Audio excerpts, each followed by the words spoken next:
4 tahun sudah aku hidup dalam kesunyian. Setelah kepergian suamiku karena kecelakaan, hari-hariku seolah berhenti di titik yang sama. Aku Mira, perempuan 35 tahun, tinggal di sebuah desa kecil bernama Lembah Hijau. Tempat di mana angin berhembus lembut tapi kadang membawa sepi yang menusuk hati. Setiap pagi aku terbangun sebelum matahari muncul, menyiapkan sarapan untuk Dita dan Raffi, 2 anak yang menjadi alasan aku tetap berdiri sampai hari ini. Mereka masih kecil, tapi tatapan matanya sering membuatku merasa harus selalu kuat, seolah kesedihan tak boleh terlihat di hadapan mereka. Setelah mereka berangkat sekolah, rumah ini kembali sunyi. Hanya suara ayam dan desir dedaunan yang menemani. Kadang aku menatap meja makan lama, tempat suamiku dulu biasa duduk, sambil tersenyum kecil seolah masih bisa mendengarnya bercanda. Tapi kenyataannya hanya aku yang tersisa di ruangan itu. Di desa kecil seperti ini, waktu terasa berjalan lambat. Orang-orang saling mengenal, saling menyapa, dan saling tahu setiap cerita. Aku tak membenci mereka, hanya saja, kadang tatapan iba itu membuat dadaku sesak. Kasihan ya, Mira sendirian dengan 2 anak. Kalimat yang tak pernah diucapkan keras-keras, tapi bisa kurasakan dari cara mereka menatap. Malam hari adalah saat yang paling panjang. Setelah anak-anakku tidur, aku sering duduk di teras menatap langit yang penuh bintang. Ada kalanya aku berbicara dalam hati pada suamiku yang sudah tiada, menceritakan hari-hariku yang biasa-biasa saja. Kadang aku bertanya lirih, apakah aku masih pantas dicintai lagi? Pertanyaan yang tak pernah ku jawab, karena setiap kali mencoba, air mata lebih dulu menetes. Di tengah kesunyian itu, aku belajar menerima bahwa hidup memang tak selalu adil. Aku bekerja seadanya dari rumah. Menjahit, membuat kue, atau membantu tetangga yang butuh tangan tambahan. Cukup untuk bertahan, tapi tak pernah cukup untuk benar-benar hidup. Ada kekosongan di sudut hatiku yang bahkan doa pun tak selalu bisa isi. Aku pernah berpikir, mungkin takdirku memang hanya untuk membesarkan anak-anakku sendirian. Tak ada lagi ruang bagi cinta. Tak ada lagi tempat untuk berharap. Sampai akhirnya, hari itu datang. Hari yang tampak biasa, tapi diam-diam membawa perubahan yang tak pernah aku duga. Sinyal internet rumahku tiba-tiba bermasalah. Aku tak menganggapnya penting. Hanya sedikit kesal karena Dita ingin menonton video pelajaran dan tak bisa membuka apa-apa. Tanpa banyak pikir, aku menelepon nomor layanan teknisi yang tertera di tagihan bulanan. Aku tak tahu, panggilan sederhana itu akan menjadi awal dari sesuatu yang pelan-pelan mengubah hidupku. Hari itu langit tampak biasa saja. Sedikit mendung, angin berhembus lembut dari arah sawah di belakang rumah. Aku sedang menyapu teras ketika suara motor tua berhenti di depan pagar. Seorang pria muda turun dengan jas kerja abu-abu dan senyum sopan di wajahnya. "Permisi, ini rumah Bu Mira?" tanyanya. Aku menoleh, sedikit terkejut tapi mencoba tersenyum. "Iya, saya sendiri. Ada yang bisa dibantu?" "Saya Reno, teknisi dari kantor jaringan. Ibu melapor soal koneksi internet ya?" katanya sambil menunjukkan kartu identitas kecil di dada. "Oh iya, betul Mas Reno. Maaf ya, rumahnya agak ke dalam." Sebelum lanjut ke ceritanya, mohon bantuan teman-teman semua untuk like video ini sampai 250 like ya, agar target Dian bisa tercapai, dan bantu subscribe channel Cerita Diandra serta share video ini ke teman-teman kalian. Bagi yang sudah like video ini dan subscribe channel Cerita Diandra, terima kasih banyak. Semoga selalu dimudahkan rezeki dan urusannya. Kalau yang lagi punya hutang, semoga dilunasi hutang-hutangnya. Yuk, kita lanjut ke ceritanya. "Tidak apa-apa, Bu. Saya lihat alatnya boleh." Aku mengangguk dan menuntunnya ke belakang rumah. Tempat router kecil tergantung di dinding kayu. Saat ia memperbaiki kabel yang longgar, aku sempat memperhatikannya dari samping. Wajahnya tenang, gerakannya teratur, suaranya lembut setiap kali berbicara. Ada sesuatu yang menenangkan dalam caranya bekerja. Tidak tergesa, tidak canggung. Sesekali ia bercanda ringan. "Wah, ibu ini pinter juga ya, tahu letak routernya. Biasanya pelanggan bingung." Aku tertawa kecil. Kalau sering rusak, lama-lama jadi belajar sendiri, Mas. Ia ikut tertawa, dan untuk sesaat suasana rumahku terasa lebih hidup. Setelah selesai, Reno menyalakan ulang perangkat, memastikan lampu hijau kecil itu kembali menyala. "Sudah normal, Bu.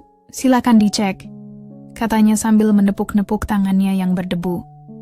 Aku mencoba membuka video di ponsel, dan kali ini sinyal berjalan lancar. "Wah, terima kasih ya Mas, cepet juga." "Sama-sama Bu," jawabnya. Tapi ia tidak langsung pergi. Kami masih berbincang sebentar di teras, tentang pekerjaannya yang membuatnya sering berpindah desa, tentang cuaca, bahkan tentang anak-anakku yang tiba-tiba keluar karena penasaran. "Om siapa, Bu?" tanya Raffi polos. "Om Reno," jawabku cepat. Reno tersenyum hangat, lalu jongkok di depan mereka. "Hai, kalian suka main bola nggak? Dulu Om sering main di sawah, tapi bolanya sering nyemplung ke parit." Anak-anakku tertawa lepas. Suara tawa mereka membuat hatiku terasa ringan. Sesuatu yang sudah lama tidak kurasakan. Ada kehangatan sederhana yang muncul tanpa dipaksakan. Setelah pamit, Reno menstarter motornya yang berbunyi serak. "Kalau sinyalnya bermasalah lagi, kabari saya aja, Bu.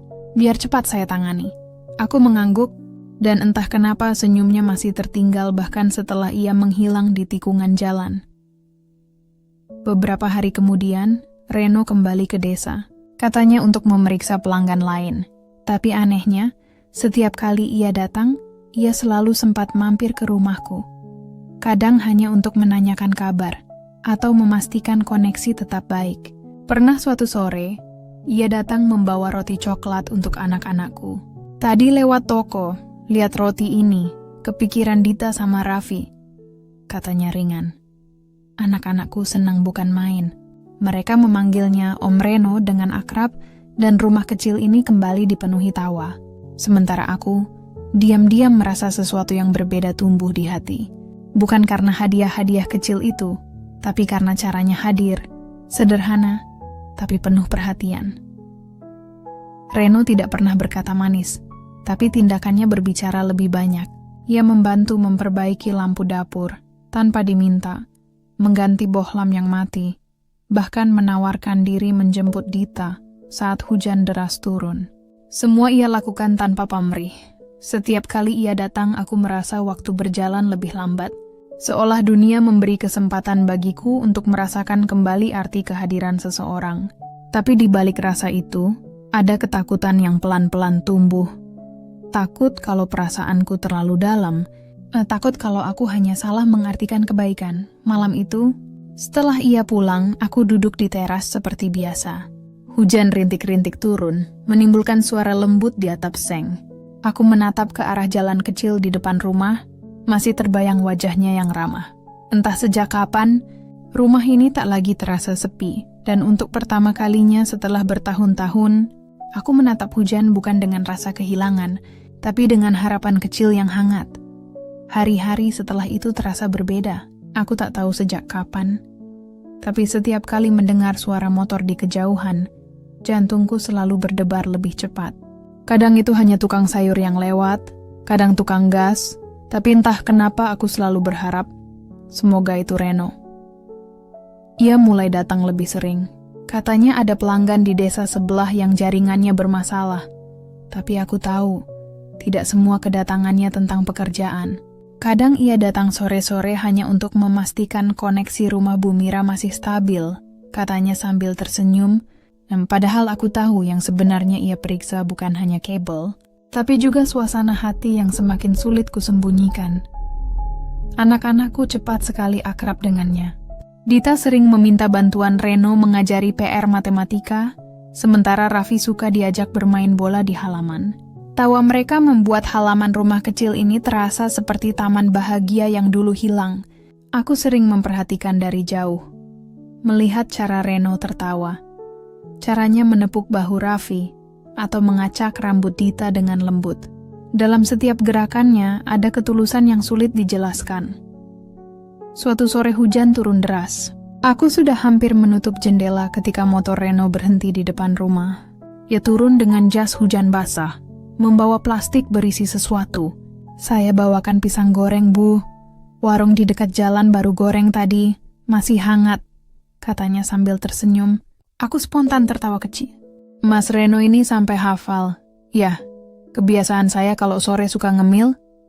Ia menatapku sebentar, matanya lembut. Kalau sering memperhatikan, lama-lama jadi tahu, Bu. Aku tercekat. Kalimatnya sederhana, tapi ada sesuatu di dalam nadanya yang membuatku menunduk, menahan senyum dan debar yang tak bisa kujelaskan. Hari demi hari, kehadiran Reno menjadi semacam cahaya kecil di hidupku. Ia tidak gandengnya setiap hari, tapi setiap kali muncul, rumah ini terasa lebih terang. Kadang ia membantu memperbaiki genteng bocor, kadang mengganti pagar bambu yang mulai rapuh. Sekali waktu, ia bahkan mengantar bahan makanan dari pasar karena tahu aku sedang sibuk menjahit pesanan. Semua dilakukan tanpa diminta, tanpa banyak bicara. Aku mulai takut dengan diriku sendiri. Takut terlalu berharap. Takut terjebak dalam perasaan yang mungkin hanya kutafsirkan sepihak. Aku sadar siapa diriku. Seorang janda dengan 2 anak. Sementara Reno, pria muda yang punya masa depan panjang di depan. Pernah suatu sore, setelah selesai memperbaiki lampu dapur, ia duduk di teras sambil menatap langit. "Bu Mira," katanya pelan, "saya senang setiap kali bisa main ke sini. Entah kenapa rasanya seperti pulang." Aku menatapnya sebentar, lalu berpura-pura sibuk menyeduh teh. Tapi dalam hati, kata-katanya bergema lama sekali. Pulang. Kata itu begitu sederhana, tapi membuat dadaku hangat dan mataku terasa basah. Sudah lama aku tak merasa menjadi tempat pulang bagi siapapun. Malam itu aku tak bisa tidur. Suara hujan di atap seperti irama yang menenangkan sekaligus menyesakkan. Aku memandangi langit-langit kamar, memikirkan semua hal yang terjadi selama beberapa minggu terakhir. Apa yang sebenarnya sedang aku rasakan? Bahagia? Takut? Rindu? Atau semuanya sekaligus? Aku tahu sesuatu telah berubah. Rumah yang dulu sepi kini terasa hidup. Anak-anakku tertawa lebih sering. Dan aku mulai menunggu sesuatu yang dulu tak pernah kuharapkan lagi. Seseorang yang datang bukan karena kasihan, tapi karena benar-benar ingin ada. Di luar jendela, hujan masih turun perlahan. Aku menarik selimut, menatap cahaya redup lampu kamar, dan dalam hati berbisik, "Jangan biarkan aku salah menafsirkan kebaikan ini, Tuhan. Tapi jika ini cinta, semoga Engkau menjaganya." Dan malam itu, untuk pertama kalinya setelah bertahun-tahun, aku tertidur dengan hati yang hangat. Bukan karena mimpi, tapi karena rasa yang mulai tumbuh perlahan di dunia nyata. Semakin hari, kehadiran Reno menjadi bagian dari kehidupanku dan anak-anak. Rasanya aneh kalau sore berlalu tanpa suara motornya berhenti di depan pagar. Kadang ia hanya datang sebentar, menyerahkan buah tangan kecil, atau membantu memperbaiki sesuatu yang rusak di rumah. Tapi tak peduli sesingkat apa waktunya, setelah ia pulang, rumah ini terasa lebih hangat, lebih hidup. Namun di desa kecil seperti lembah hijau, kehangatan yang terlalu sering terlihat bisa dengan mudah berubah menjadi bahan pembicaraan. Awalnya aku tak terlalu memperdulikannya. Hanya bisikan samar di warung sayur atau tatapan cepat yang segera berpaling ketika aku lewat. Tapi lama-kelamaan, bisik-bisik itu tumbuh seperti rumput liar yang sulit dibasmi.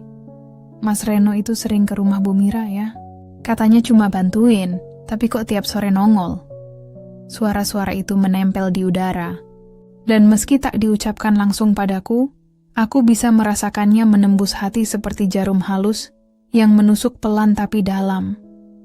Bahkan ibuku yang tinggal di kampung sebelah akhirnya menegurku dengan nada lembut tapi tajam. Mira, kamu hati-hati ya nak, orang bisa salah sangka. Kamu perempuan sendiri, dia laki-laki muda." Aku hanya diam. Aku tahu maksudnya baik, tapi bagaimana aku bisa menjelaskan sesuatu yang bahkan belum berani kuakui pada diriku sendiri? Reno sendiri seolah tak terpengaruh. Ia tetap datang seperti biasa, tetap sopan, tetap membawa kebaikan yang membuatku tak bisa menolaknya. Tapi aku mulai gelisah. Setiap langkahnya ke rumahku, seperti menimbulkan bayangan yang semakin panjang. Bayangan dari pandangan orang-orang yang tak pernah benar-benar tahu, tapi selalu ingin menilai. Suatu sore, hujan turun deras. Aku duduk di teras sambil menatap tirai air yang jatuh dari atap. Tiba-tiba, Suara motor berhenti. Reno datang dengan jas hujan yang masih menetes, membawa sesuatu di tangannya. Saya bawakan singkong rebus, Bu. Warung depan masih hangat, saya pikir ibu belum sempat masak. Aku tak tahu harus tertawa atau menangis. Mas Reno, sampai hafal ya kebiasaan saya? Ia tersenyum kecil. Kalau sering memperhatikan, lama-lama jadi tahu. Kata-kata itu menghangatkan, tapi sekaligus membuat dadaku bergetar. Aku mulai takut pada perasaan sendiri. Takut orang lain melihat sesuatu yang selama ini berusaha ku sembunyikan. Keesokan harinya, saat mengantar Dita ke sekolah, salah satu guru menatapku dengan senyum setengah basa-basi. Bu Mira, anak-anak cerita sering ada tamu laki-laki muda di rumah ya? Aku hanya tersenyum kaku. Oh, itu teknisi, Bu. Sering bantu kalau jaringan rusak. Tapi begitu berbalik, wajahku terasa panas. Ada rasa malu, ada sedih, ada marah, tapi lebih dari itu. Ada perasaan tak berdaya menghadapi pandangan yang seolah tahu segalanya. Malamnya aku duduk di depan rumah. Angin berembus pelan membawa aroma tanah basah. Lampu jalan memantulkan cahaya kekuningan di genangan air. Ponselku bergetar. Pesan dari Reno. Bu, saya tahu semua ini nggak mudah. Tapi saya nggak akan mundur. Aku menatap layar lama. Air mata menetes pelan tanpa kusadari. Hatiku terombang-ambing antara logika dan rasa. Aku ingin bahagia, tapi aku juga takut kehilangan harga diriku di mata orang-orang. Tapi ketika angin malam menyentuh kulitku, ada suara lirih di dalam hati yang berbisik. Jika cinta ini tulus, biarlah Tuhan sendiri yang menuntun jalannya. Aku tahu, jalan yang kupilih tidak akan mudah. Tapi setiap kali mengingat mata Reno yang jujur, tawa anak-anakku yang riang bersamanya, aku merasa mungkin untuk pertama kalinya setelah sekian lama, aku berhak sedikit egois untuk merasakan bahagia, walau hanya sebentar. Namun jauh di lubuk hati aku juga tahu, badai yang sebenarnya mungkin baru akan dimulai. Langit sore itu kelabu. Awan menumpuk seperti beban yang menggantung di dadaku. Sudah beberapa hari aku menghindari Reno. Setiap pesannya ku baca, tapi tak ku balas. Aku hanya butuh waktu, atau setidaknya itulah yang ku percaya. Tapi semakin lama aku diam, semakin aku merasa kehilangan sesuatu yang tak bisa ku gambarkan.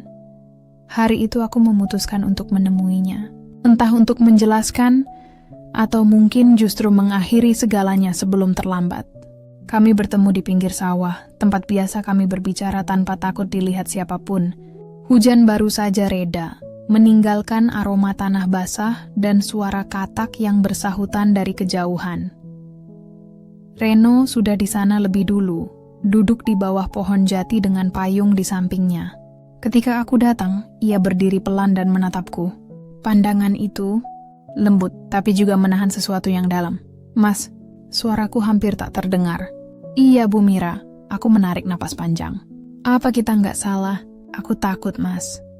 Takut anak-anakku disalahin. Takut hidup kita malah makin berat. Reno menatapku lama.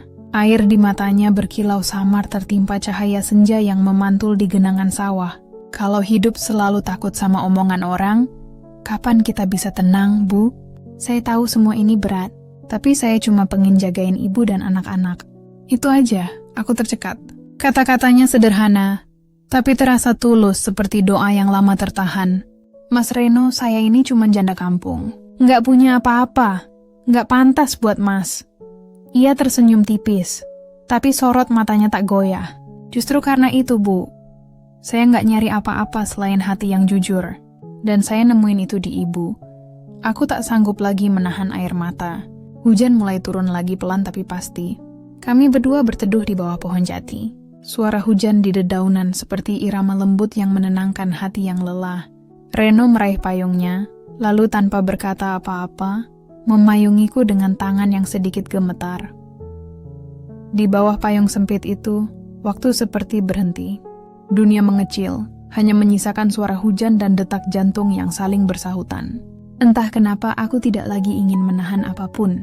Mas, kataku pelan, kalau aku memilih jalan ini, kamu siap? Reno mengangguk. Saya udah siap dari lama, Bu. Saya cuma nunggu ibu yakin. Kata ibu yang selalu ia ucapkan dengan hormat justru membuat hatiku makin hangat. Di dalam panggilan itu ada rasa sayang yang tak memaksa. Cinta yang berakar dari ketulusan, bukan sekadar hasrat. Kami tidak berjanji apa-apa sore itu. Tidak ada kalimat cinta yang manis, tidak ada genggaman tangan yang berlebihan.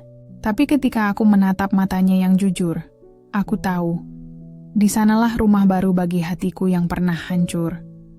Hujan reda perlahan, menyisakan embun di ujung rumput dan langit yang mulai jingga. Reno mengantarku pulang sampai depan rumah. Anak-anakku sudah menunggu di teras, melambai ceria tanpa prasangka. Saat itu aku sadar, kebahagiaan bukan selalu datang dari dunia yang memuji, tapi dari hati yang berani memilih meski disalahpahami. Malamnya, aku duduk di depan rumah sambil memandangi jalan basah yang berkilau di bawah lampu. Ada perasaan damai yang belum pernah kurasakan selama ini.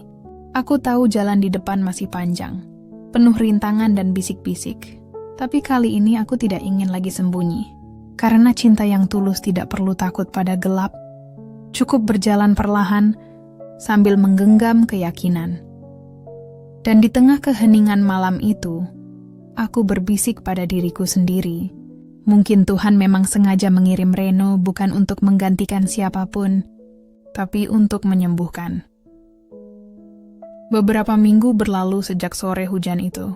Hidupku seperti menemukan irama baru, tenang, tapi juga penuh detak yang belum pernah kurasakan sebelumnya. Reno masih datang sesekali, membantu memperbaiki pagar atau sekadar membawa buah tangan kecil untuk anak-anakku. Ia tidak pernah memaksakan apapun. Kehadirannya sederhana, tapi cukup untuk mengisi ruang kosong di rumah kami yang dulu sering sunyi. Namun, di luar tembok rumah, dunia tidak pernah benar-benar tenang. Bisikan mulai terdengar lagi di pasar. Katanya janda itu sekarang sering didatangi pemuda.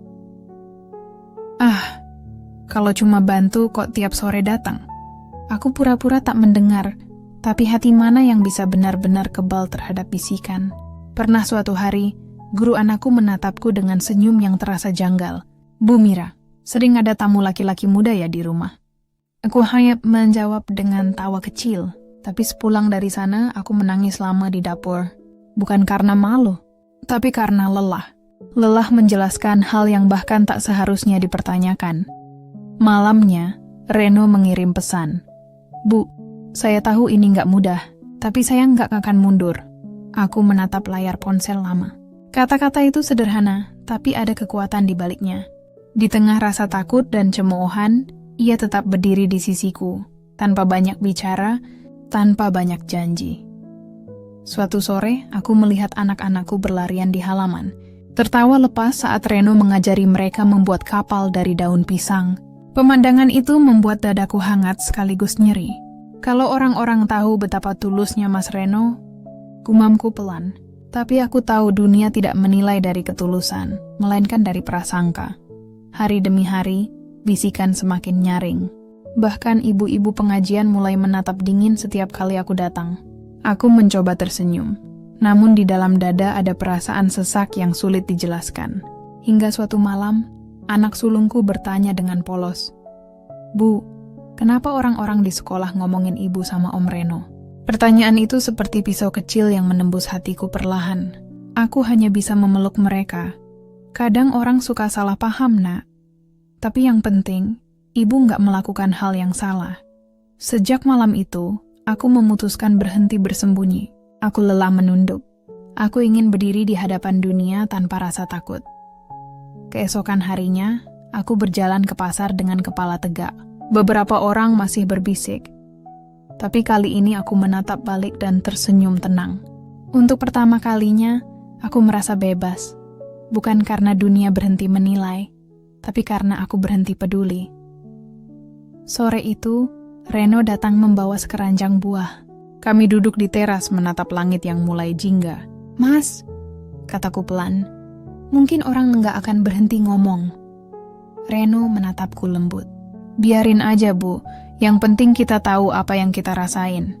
Ia menggenggam tanganku pelan. Sentuhannya hangat. Bukan milik seseorang yang ingin memiliki, tapi seseorang yang ingin menenangkan. Dan kali ini, aku tidak menarik tanganku lagi. Langit sore berubah perlahan menjadi ungu keemasan. Anak-anakku duduk di lantai teras sambil tertawa.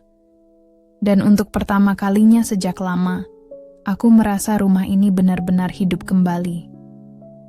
Aku sadar, kebahagiaan tidak perlu pengakuan. Ia tumbuh dari keberanian untuk memilih meski dunia menentang. Cinta kami mungkin tak sempurna, tapi ia jujur.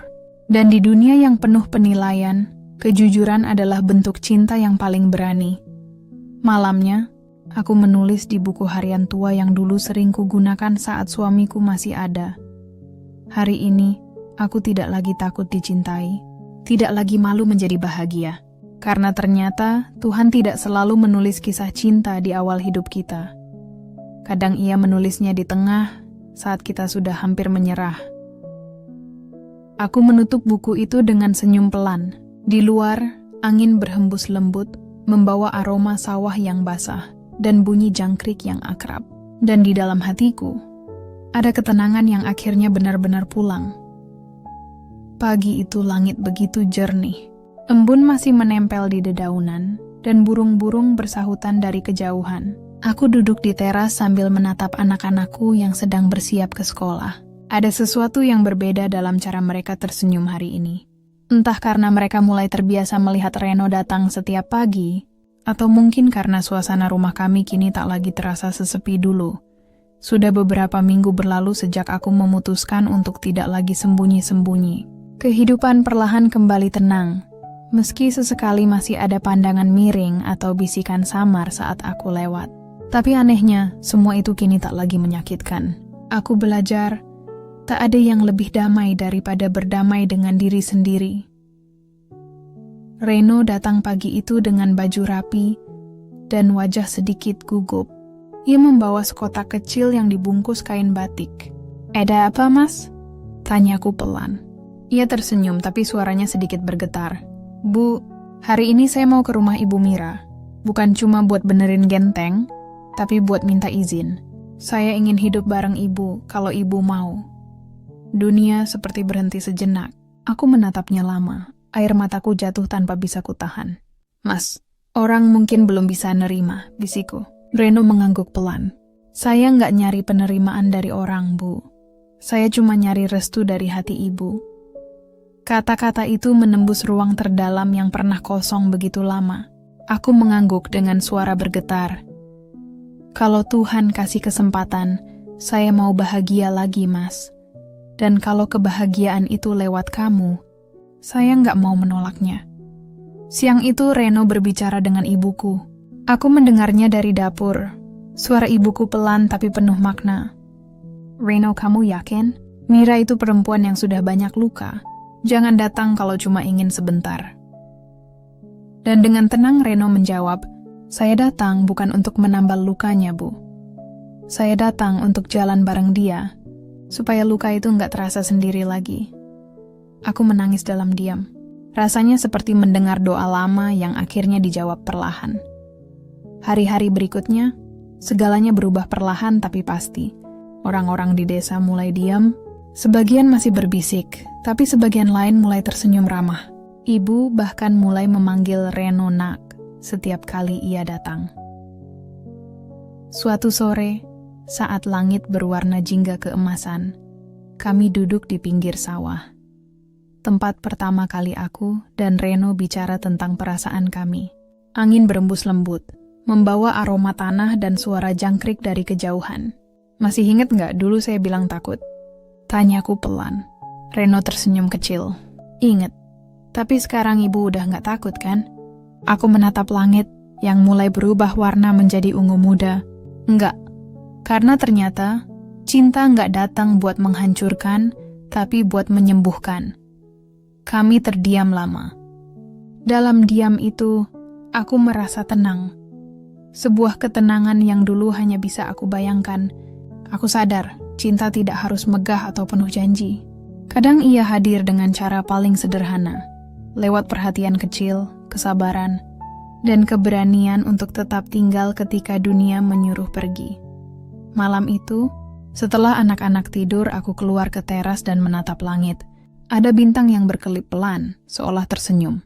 Aku berbisik lirih, Terima kasih Tuhan. Karena setelah semua kehilangan, Engkau masih memberiku kesempatan untuk mencintai dan dicintai lagi. Angin malam berhembus lembut, membawa aroma tanah dan suara daun-daun yang bergesekan pelan.